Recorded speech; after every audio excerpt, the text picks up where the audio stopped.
তিনি যদি বাংলাদেশ প্রশ্নে আপোষ করতেন তাহলে 111 ঘটতো না, ওনার উপরে মিথ্যা মামলার যে খড়গ সেটা নেমে আসতো না। শ্রদ্ধা জ্ঞাপন এবং ফাতিহা পাঠ করেছি আমরা।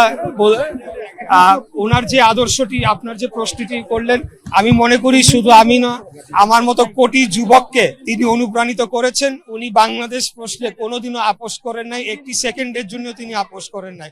বিধায় ওনাকে শেষ বয়সে এসে ওনাকে এই অসুস্থ শরীর নিয়েও কিন্তু কারাবরণ করতে হয়েছে।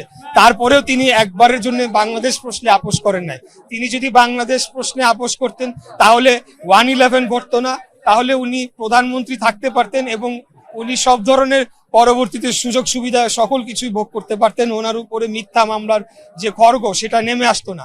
তো আমি মনে করি যে বাংলাদেশের স্বাধীনতা, সার্বভৌমত্ব এবং বাংলাদেশ রাষ্ট্রের ভৌগোলিক অখণ্ডতা এবং আমাদের যে ইন্ডিপেন্ডেন্স এবং আমাদের ডেমোক্রেসি, এই যে 4-5টা মৌলিক বিষয়, এই বিষয়গুলাই আমাদেরকে অনুপ্রাণিত করবে আগামী দিনে বাংলাদেশের পক্ষে, বাংলাদেশকে এগিয়ে নিয়ে যাওয়ার জন্য এবং বাংলাদেশকে একটা উন্নত রাষ্ট্র হিসেবে, এই সাবকন্টিনেন্টের সবচাইতে শক্তিশালী রাষ্ট্র হিসেবে একদিন আমরা বাংলাদেশকে দেখতে